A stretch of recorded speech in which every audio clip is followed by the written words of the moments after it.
Chaque enfant qu'on enseigne est un homme qu'on gagne. L'école est le lieu par excellence de l'éducation. Esaü. Étudiants, étudiantes, nouveaux bacheliers, parents d'élèves, une raison de plus pour choisir l'excellence. Et oui, bénéficier des demi-bourses et de réduction de scolarité à Esaü. Payer 250 000 au lieu de 500 000 en licence 1, 2 et 3 sciences juridiques, économiques, de gestion et en journalisme. Et pour les 100 premières inscriptions en administration des finances et administration générale, bénéficier d'une réduction et payer 400 000 au lieu de 500 000. En master 1 et 2, 500 000 au lieu de 800 000 en administration des affaires, 600 000 au lieu d'1 million en journalisme. Faites partie des 100 premiers inscrits en administration des finances et administration générale pour bénéficier de la réduction. Payez 800 000 au lieu d'1 million. À Esaü Cotonou et Parakou, la rentrée est effective. Le dossier d'inscription est disponible en téléchargement à l'adresse suivante: www.esaü.bj/esaü2019 ou renseignez-vous à Esaü Cotonou au 96 80 55 11 98 98 14 00 90 93 65 21. À Esaü Parakou au 96 68 16 14 97 77 51 47. À Esaü, l'épanouissement et le développement est au cœur de notre succès. Esaü, l'excellence a un nom.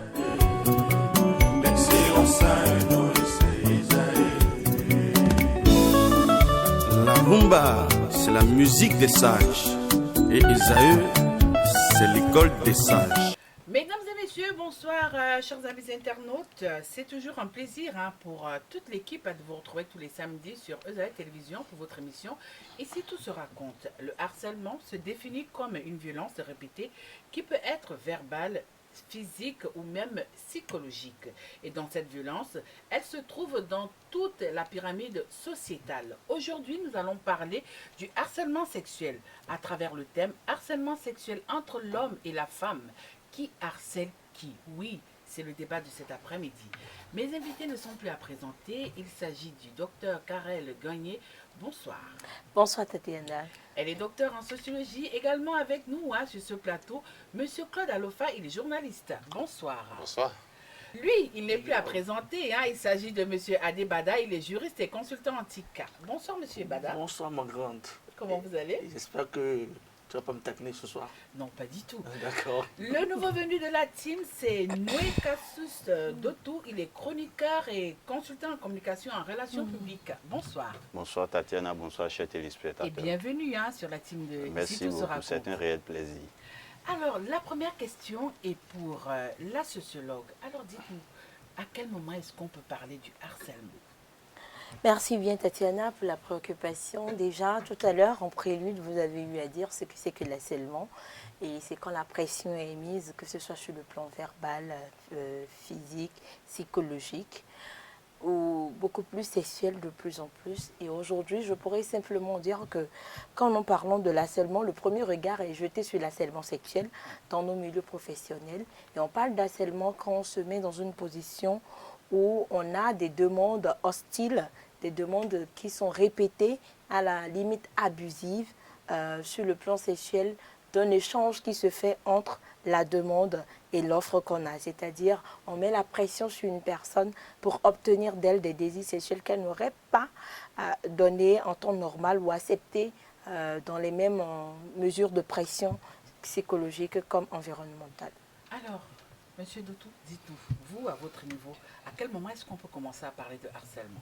Merci beaucoup. On peut commencer par parler de harcèlement sexuel à partir du moment où, que ce soit l'homme ou la femme, est exposé à des avances souvent hostiles, parfois importunes. Le harcèlement est un fait social, même dit sociétal, qui souvent dérange. Ça dérange parce que celui ou celle qui veut harceler se donne les moyens. Ces moyens peuvent être des pantomimes, ces moyens peuvent être des objets, ces moyens peuvent être par exemple des photos. On choisit délibérément d'envoyer des photos de sa nudité à la cible, à celui ou celle qui est visé pour être harcelé. on choisit par exemple de lui mettre pression à travers des messages.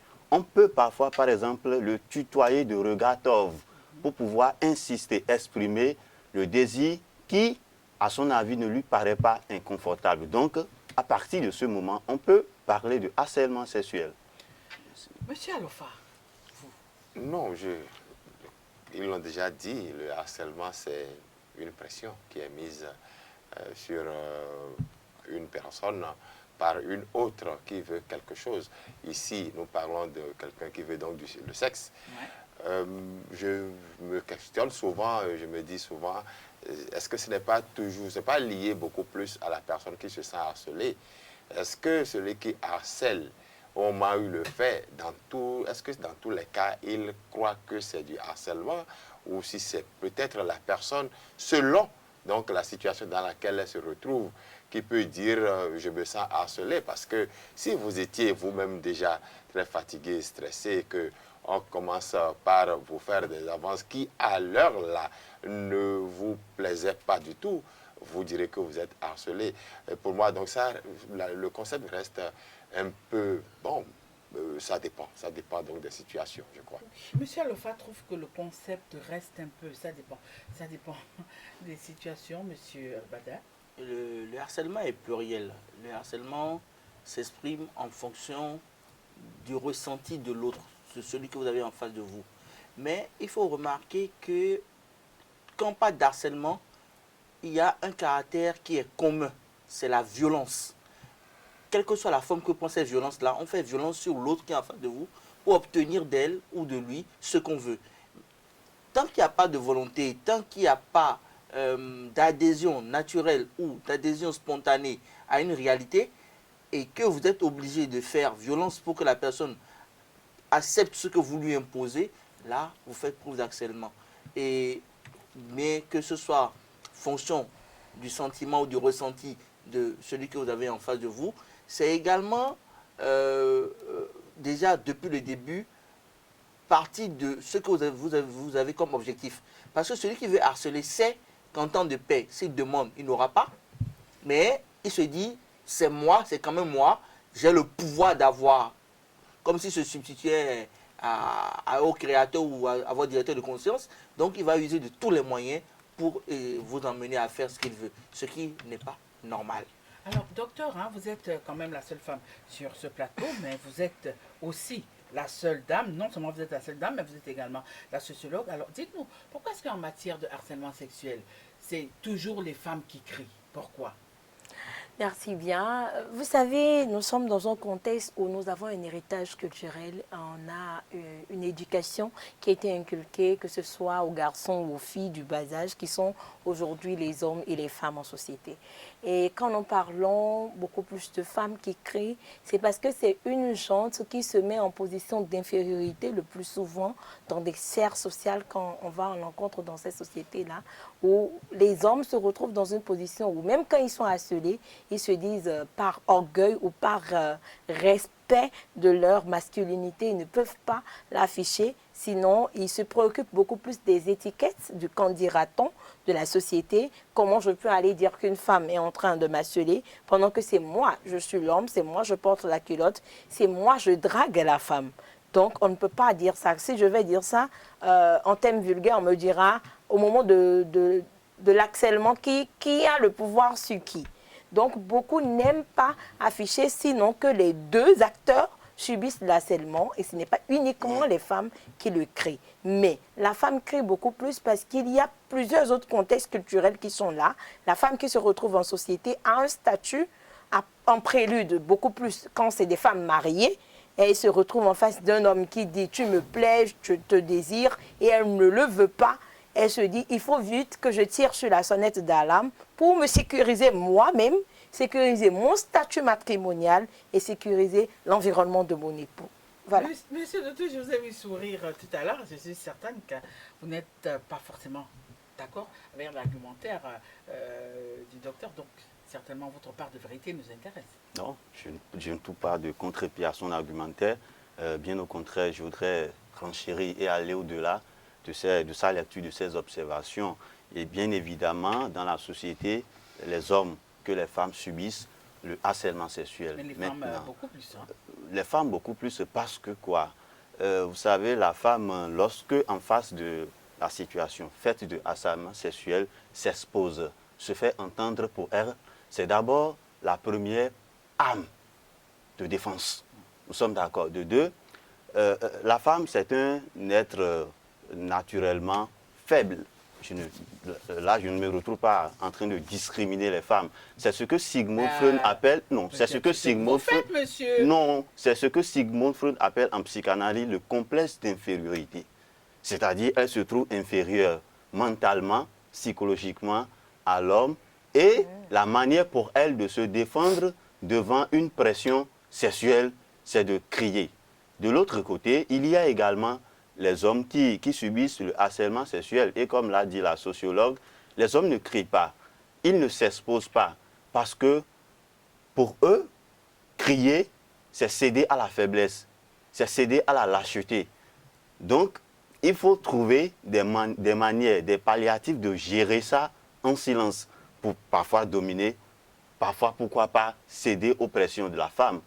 Et, je le disais, la femme crie parce que pour elle, c'est la manière de se défendre. C'est aussi l'arme pour elle d'affirmer sa fidélité conjugale, sa fidélité de femme en situation matrimoniale.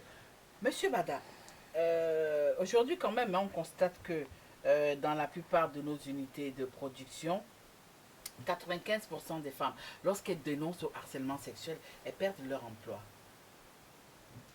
D'abord, il faut remarquer que c'est vrai que la loi protège la femme en matière de harcèlement. D'abord, vous êtes beaucoup plus protégés que nous. Et mieux, les mesures qui sont mises en place pour vous protéger ne sont pas des moindres, mais beaucoup ignorent leurs droits, ce qui fait qu'il y a des abus en société. Il faudrait même une éducation, une vulgarisation dans ce sens.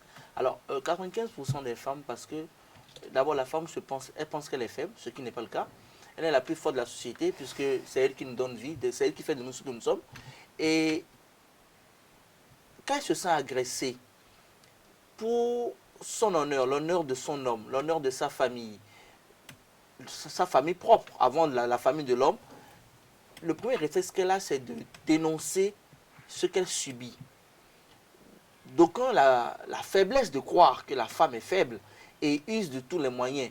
Mais ils oublient que la principale force est d'abord psychologique. Il y a des femmes qui peuvent soutenir des pressions inimaginables et qui sont capables même de vous rendre bien pire que celles que vous pensez.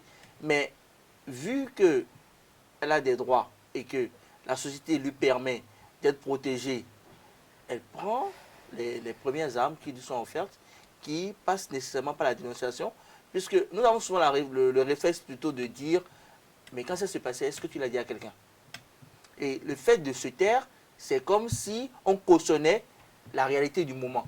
Et à partir de là, que vous ayez raison ou pas, on va vous dire que vous avez tort, puisque c'est vous qui avez encouragé ce genre de comportement. Donc les femmes, elles le dénoncent pour dire non seulement non au harcèlement, mais aussi pour montrer à la société qu'elles sont en danger. Oui, c'est vrai qu'elles dénoncent, elles sont en danger, mais il n'en demeure pas moins qu'elles sont aussi quand même championnes du harcèlement sexuel, monsieur Alpha. Est-ce qu'elles sont championnes? En vérité, je le disais tout à l'heure. Oui, il y a des femmes qui harcèlent les hommes. J'ai l'impression que nous sommes plutôt dans un jeu d'hypocrisie. Vous savez, lorsque l'individu, je vous ai dit, lorsque l'individu se retrouve plutôt dans une situation où ça l'intéresse, c'est bien pour lui de crier qu'on le harcèle, il le dit. Lorsqu'il est dans une situation où ça l'arrange, il se tait. C'est pour ça que je parlais tout à l'heure de... Cela dépend toujours de la personne. Vous ne pouvez pas être sûr qu'il y ait des normes fixées. Lorsque nous parlons de... On vous force à... Lorsqu'on vous force à, c'est encore un peu différent de ce que nous entendons généralement par le harcèlement. Et on vous demande, la demande est persistante.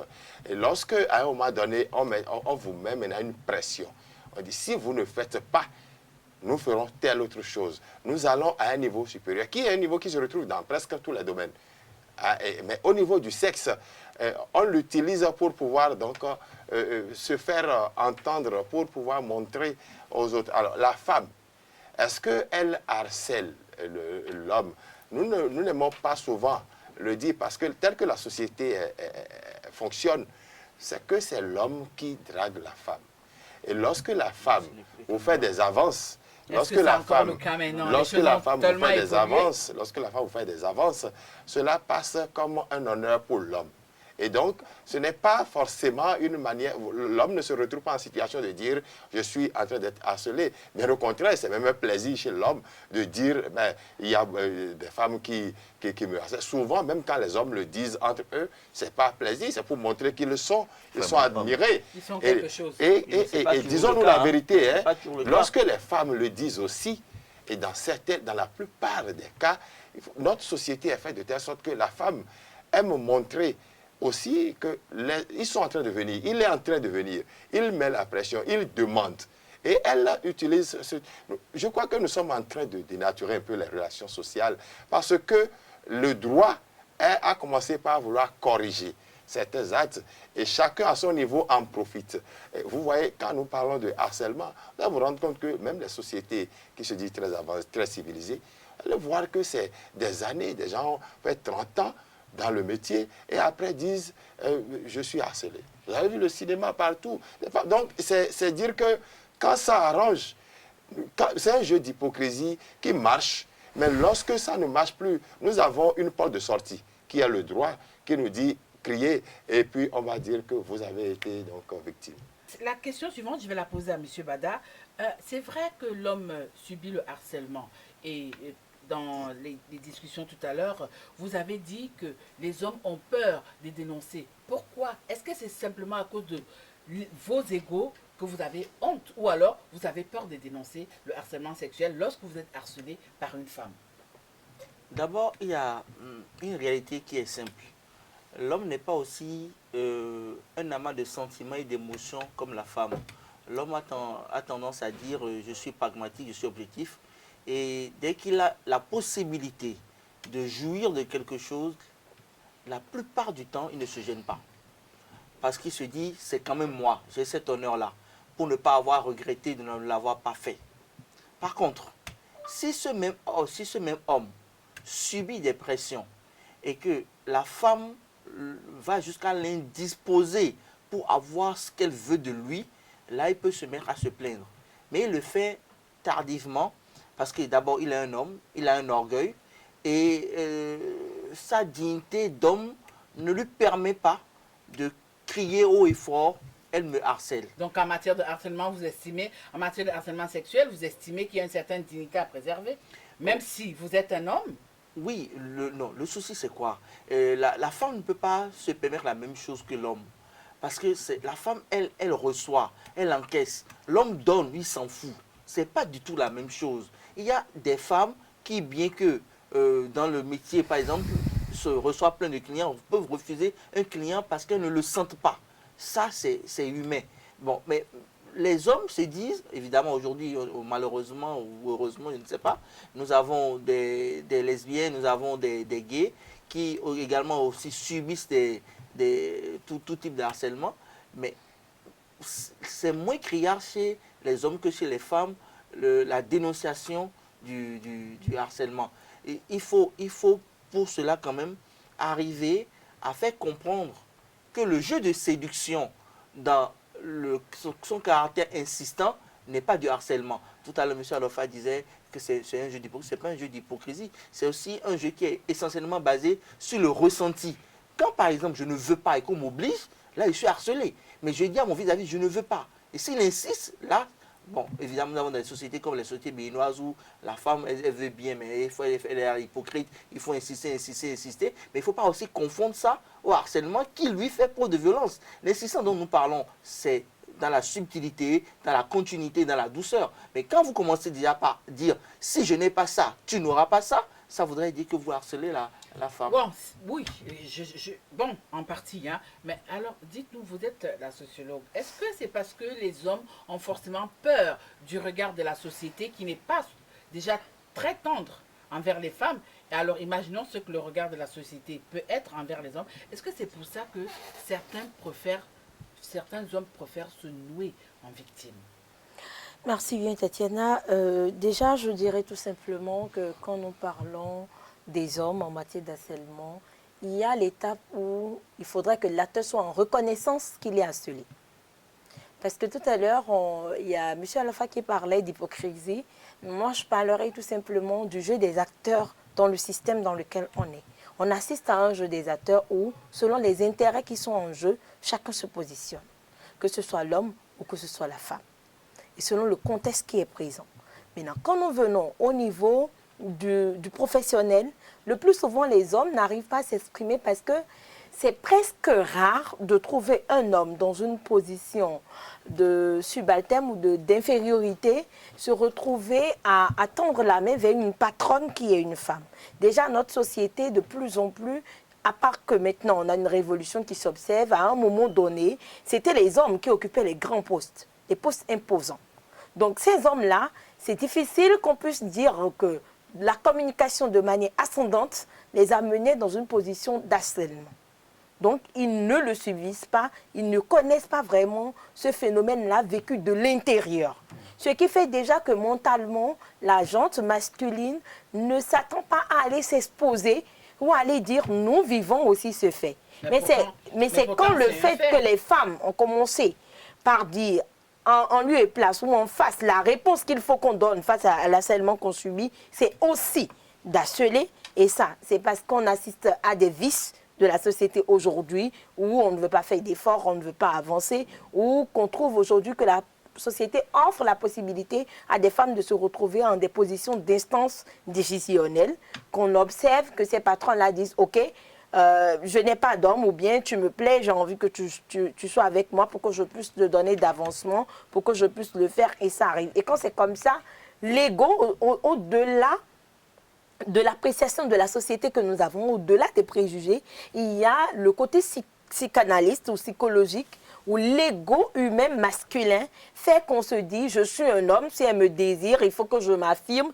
il faut que j'en profite également. Donc, je ne peux pas aller dire au dehors à la place publique que je suis harcelée. D'abord, ce ne sera pas compris, ce ne sera pas accepté et ça va me fragiliser. » Donc pour ça, ils préfèrent alors assumer et ils se cachent souvent derrière l'aspect de la coutume qui donne la possibilité à l'homme de se retrouver avec plusieurs femmes. Alors, monsieur Noé, dites-nous un peu, en matière d'harcèlement sexuel, est-ce qu'on a le choix? Je prends l'exemple d'une jeune fille qui a 25 ans, qui débute dans une entreprise et qui a son patron qui lui promet monts et vallées, vice-versa, un jeune garçon de 27 ans qui débute dans une entreprise et qui a une patronne qui veut absolument avoir des rapports avec ce dernier ou cette dernière. Est-ce qu'en matière de relations sexuelles, on a le choix? Parce que généralement, on dit toujours qu'on a toujours le choix. Quand ça se présente, est-ce qu'on a le choix? Parlant justement des relations sexuelles. Surtout si nous avons affaire à des jeunes ambitieux. Oui, c'est d'abord une question de choix et un choix délibéré. Et ce choix implique la volonté qui appelle la conscience justement dans la manifestation de ce choix-là. Ce n'est pas parce que je suis en besoin, je suis candidat à un poste et qu'on m'impose, nous sommes d'accord, illégalement ou immoralement, est-ce que je vais parler de devoir, l'obligation, la pression de faire quelque chose qui est contraire à mon éducation, qui est contraire à mes propres aspirations, que je vais accéder, je vais y aller. C'est une question de choix. Je peux choisir d'accepter comme je peux ne pas accepter. C'est une question de choix, c'est une question de mentalité. Moi, j'imagine une entreprise X, j'ai mes compétences et je sais que ce poste-là requiert mes compétences. Mais ma patronne ou mon patron me dit, écoute, tu as les compétences qui sont vraiment proportionnelles aux exigences de ce poste-là, mais avant d'y accéder, je t'exige d'aller au lit avec moi. Je le dis comme ça. J'ai le choix de dire oui, comme j'ai le choix de dire non. Oui, mais monsieur Alpha, avec cette jeunesse d'aujourd'hui qui est ambitieuse au-delà de l'ambition, est-ce que c'est possible? Est-ce que c'est seulement l'ambition? Je crois que il faut qu'on se dise la vérité. Oui, c'est pour ça que nous sommes là. Généralement, le harcèlement utilise des moyens, vos faiblesses. Le harceleur utilise vos faiblesses. Et les compétences dont nous parlons, vous voyez, dans les sociétés où les officiers, les entreprises où cela a lieu, le harceleur attend et trouve vos faiblesses. Et c'est sur la base de vos faiblesses qu'il met la pression. Il faut que vous-même, vous soyez d'abord sûr que vous avez la compétence. Et dans tous les secteurs où on l'a connu et où on en a discuté longuement, c'est parce que dans ces secteurs, les compétences n'existaient pas. Et parce que les compétences ne sont pas toujours vérifiables, ne sont pas toujours objectives. Et donc, le harceleur, qui est souvent le patron, utilise cette difficulté, cette faille du système, et donc met la pression sur vous. Et souvent, lorsqu'on découvre vos faiblesses, je crois que la morale, quel que soit le type de morale que vous trimballez, lorsqu'on découvre vos faiblesses physiques et matérielles, très souvent, on tombe. Et comme on le dit, chacun a son prix. Et ça dépend donc du type de faiblesse découvert à votre niveau. Vous avez beau être, je prends les exemples les plus grands, ceux qui se reconnaissent comme des moralistes de la société, un pasteur, vous êtes un prêtre, quel que soit le niveau où vous êtes, lorsque le harceleur découvre une faiblesse à votre niveau, il utilise la faiblesse, vous cédez parce que vous avez besoin de protéger non plus seulement un travail, mais de protéger aussi un honneur, de protéger votre place dans la société. Et voilà un peu comment est-ce que je vois la notion du harcèlement. Ça dépend toujours du harceleur, des moyens qu'il utilise et du point de faiblesse qu'il a pu découvrir sur vous. Oui, mais M. Bada, quelle garantie les uns et les autres ont qu'en décidant de céder au harcèlement, je peux garder mon emploi? Parce que vous pouvez décider de servir votre harceleur et résultat des courses, vous êtes viré. Oui, d'abord, tout à l'heure, M. Alofa a parlé de choix, de moyens, de possibilités. Tout ça est malheureusement une vérité parce que quand vous n'avez pas les moyens, surtout les moyens matériels, on peut vous emmener où on veut parce qu'on sait que vous avez des besoins. Et mieux, quand le harceleur il est pervers, il peut prendre son temps et créer le besoin à votre niveau. Et quand vous avez ce besoin-là, il sait que vous ne pouvez pas l'assurer. Et maintenant, il se porte garant d'assumer, de vous pouvoir en ce besoin, aussi régulièrement que vous lui permettrez d'abuser de vous. Bon, maintenant, vous savez, on a eu des cas où des hommes ont perdu leur emploi parce que la patronne était une femme qu'il aime, qui a tout fait pour lui faire comprendre ça, mais c'est ce monsieur, parce qu'il est assez... Bon, évidemment, il n'est pas fidèle, il n'est pas un exemple type. C'est un bel état. C'est un résistant. C'est un bel étalon, mais il s'est dit, elle, c'est ma boss, ça ne peut pas arriver. Et la boss a tout fait. Quand il n'a pas compris, la boss l'a aidé à débarrasser le plancher. Donc, le harcèlement peut arriver à cette extrémité-là. Parce que la force que le harceleur concentre, le pouvoir plutôt qu'il concentre, est suffisamment grand pour qu'il puisse vous faire partir de l'entreprise.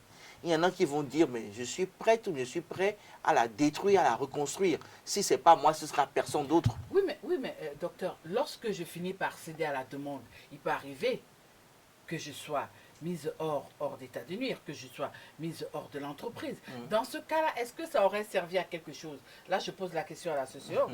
Est-ce que ça aurait servi à quelque chose de céder à cette tentation? Vous savez, quand nous parlons de l'harcèlement, c'est un couteau à double tranchant. Ouais. C'est un couteau qui, autant ça répare, autant ça aiguise et ça blesse. Parce que le risque est permanent en matière d'harcèlement. La personne qui vous harcèle peut partir sur des fronts où elle a envie de tester vos capacités à tenir devant un harcèlement. Et si vous cédez, vous perdez votre emploi. Donc, on ne sait jamais ce qui se passera après le oui ou après le non. Déjà, on l'a dit en prélude, avant qu'on atteigne l'harcèlement, c'est que vous ne voulez pas. C'est que vous ne voulez pas. Donc, dès que vous acceptez, c'est que ce n'est plus de l'harcèlement normalement. Parce que quand vous êtes à l'étape où vous ne voulez pas, c'est que l'appréciation fait qu'on dit vous êtes harcelé. Mais dès l'instant où il l'a fait, il a mis la pression et qu'à un moment donné, vous vous êtes ramolli et que vous avez accepté, ce n'est plus de l'harcèlement qui continue. L'harcèlement prend fin. Et c'est ça tout le complexe qu'il y a dans l'usage de l'expression harcèlement. Donc, chaque acteur en face de cela doit savoir ce qu'il veut et selon les intérêts, les objectifs qu'il a à atteindre. Si j'accepte, est-ce que je suis toujours dans le contexte de l'harcèlement? Non. Du moment où vous l'avez accepté, vous n'êtes plus dans le harcèlement. Et là, vous assumez les conséquences qui vont après, parce que vous ne connaissez pas l'idée majeure ou l'idée dominante qu'il y a dans la tête de l'harceleur. Vous ne savez pas si c'est pour vous tester, vous ne savez pas si c'est pour vous désirer réellement, et c'est en ça que ça devient un couteau à double tranchant. Oui, c'est un couteau à double tranchant. Hein. C'est vrai que le sujet est tellement passionnant, chers internautes. Hein. Alors, dernier tour de table. Le thème, c'était harcèlement sexuel entre l'homme et la femme. Qui harcèle qui, Monsieur Alofa? Beaucoup plus l'homme. Beaucoup plus l'homme parce que, au-delà de tout, l'homme est très souvent, en tout cas, tel que la société nous le présente, tel que nous le voyons, il est très souvent le plus demandeur. Généralement, c'est lui qui demande le plus, quelle que soit la société où on se retrouve. Les hommes, est-ce que c'est parce que le besoin ou le désir est plus fort chez eux? Je ne sais pas. Dans tous les cas de figure, c'est l'homme qui est le plus demandeur. Et donc, celui qui demande plus commet plus de fautes. Et la femme, elle peut demander, mais subtilement, avec peut-être un sourire, et juste le sourire qui persiste. Et bon, c'est à vous de décider. Et lorsque vous décidez que ce n'était pas son objectif, c'est vous qui devenez le harceleur. Et ben, on peut dire que c'est beaucoup plus les hommes qui harcèlent, parce que ce qu'ils demandent souvent, et comme la sociologue le disait tout à l'heure, la société nous avait placé l'homme dans une situation où il l'était. Le plus pourvoyeur matériellement, il était possesseur de beaucoup plus de biens et donc il utilisait cela pour pouvoir satisfaire certains désirs. Mais de plus en plus, la société d'aujourd'hui civilisée offre la possibilité aux femmes aussi d'être à des niveaux. Mais quel que soit le lieu où nous sommes, l'homme est le plus demandeur, il est donc le plus harceleur. Monsieur Bada, est-ce que vous êtes forcément de cet avis, hein? Entre l'homme et la femme qui harcèle qui? Monsieur Alofa dit que l'homme est plus demandeur. Donc, conclusion des courses, c'est l'homme qui harcèle. Oui, pour tomber dans la facilité ou plutôt dans ce qui paraît vrai ou évident, je vais m'aligner sur ce que dit monsieur Alofa. Mais dans la réalité des faits, j'ai du 50-50. Parce que chez la femme, il y a beaucoup plus de subtilité, il y a beaucoup plus de doigté et de tact. Et quand vous avez une certaine éducation, vous avez évolué dans un certain milieu, vous ressentez facilement la chose et vous pouvez y mettre un terme ou continuer. Mais quand vous êtes comme monsieur tout le monde, la plupart du temps, vous ne voyez pas venir, vous ne comprenez pas ce qu'elle dit. Et la femme, elle est tellement subtile et précise que quand elle n'arrive pas à atteindre ses objectifs, elle peut tout faire pour vous sortir définitivement du jeu. Pas parce qu'elle ne vous aime pas, mais parce qu'elle estime qu'elle est en droit d'obtenir ce qu'elle veut et qu'elle est capable non seulement de détruire, mais également de construire. Et donc, in fine, nous dirons qu'en matière d'harcèlement, surtout avec l'évolution heureuse ou malencontreuse que nous vivons aujourd'hui en ce qui concerne les mœurs et les pratiques sexuelles, c'est du 50-50 et que chacun de nous doit être suffisamment alerte pour faire la part des choses et savoir si c'est vraiment ce qu'il veut. Parce que si vous prenez toujours l'habitude d'accepter ce que vous ne voulez pas, on fera de vous ce que vous ne voulez pas. Et là, ce n'est la faute de personne. On dit que c'est non qui a emmené la guerre en Côte d'Ivoire, comme dirait l'autre. Mais si vous savez aussi dire non, vous pouvez avoir la paix et durablement. Docteur. Oui, merci bien. Par rapport à l'avis de savoir qui est plus harceleur que l'autre, je dirais tout simplement que quand on regarde superficiellement les choses dans la société, c'est beaucoup plus l'homme qui est l'harceleur dominateur parce que c'est lui qui est en première ligne de tir. C'est lui qui se retrouve en première ligne de tir dans les faits. Parce que quand souvent c'est la femme qui est dans des actes ou des comportements, on met ça sous le coup de la séduction. Et on me dit, elle séduit l'homme, donc l'homme a cette capacité intrinsèque d'accepter ou non la séduction. Mais quand c'est l'homme qui à son tour le fait, on ne parle plus de séduction, mais on parle plutôt d'actuellement. Donc quand on le prend sous le coup des faits que nous avons au sein de la société et sous le coup des responsabilités qui incombent, que ce soit à l'homme ou à la femme, je dirais tout simplement que ce sont les hommes qui sont les plus harceleurs, même si de plus en plus on observe des femmes qui deviennent championnes en ça. Les femmes deviennent championnes. Monsieur Letou, votre conclusion, votre mot de fin, entre l'homme et la femme, qui harcèle qui aujourd'hui? Ma réponse est plutôt hybride par rapport à cette question. Dans un premier temps, je pourrais répondre qu'effectivement, c'est l'homme qui vient en point de mire en matière de harcèlement sexuel dans notre société, parce que il le fait, la société lui donne la possibilité de harceler quand l'homme et la femme se rencontrent. Premièrement, l'homme est brut, je dirais même brutal, il ne sait pas se contenir, il va directement par le verbe, il s'expose, il montre tout ce qu'il a comme spectacle pour exprimer sa dévotion, son admiration à la femme. À l'inverse, ce qui n'est pas le cas, justement, chez la femme, parce que je vais le dire comme ça, certains parlent d'hypocrisie entretenue, comme le disait tout à l'heure Monsieur Alofa, encore moins que la femme, comme on le dit souvent, je crois que c'est Mongo Betty qui l'a dit dans son livre Mission terminée, elle repousse violemment ce qu'elle désire ardemment. On peut toujours vérifier. Quand même, c'est des réalités sociétales. Et puis, tout à l'heure, Madame la sociologue a trouvé un vocabulaire, un euphémisme pour arranger et soigner l'image de la femme devant son œuvre de harcèlement. En parlant de séduction, elle range justement l'acte de harcèlement sexuel de la femme sous le vocable de la séduction. C'est aussi ça les réalités. C'est de harcèlement. Oui. Parce que la femme trouve justement des manières pour y aller. Ça peut être comme des regards, le sourire, elle est beaucoup plus subtil et stratège. Donc en conclusion, entre les deux, l'homme harcèle comme la femme aussi harcèle. Voilà, chers internautes, chers téléspectateurs, c'est la fin de notre émission de cet après-midi. Monsieur Adebada trouve qu'entre l'homme et la femme, c'est du 50-50 en matière de harcèlement sexuel. Monsieur Claude Alofa, lui, il n'est pas passé par 4 chemins, il a estimé que c'est l'homme. Oui, c'est l'homme qui fonce, c'est l'homme qui prend tous les coups. Peut-être parce qu'il ne veut pas entendre que son ego a été flatté ou alors parce qu'il ne veut pas se sentir diminué devant la femme. La sociologue, quant à elle, estime que l'homme aussi le fait. Bon, c'est vrai qu'elle a trouvé des mots pour arranger ce que font les femmes. Bon, pourquoi pas.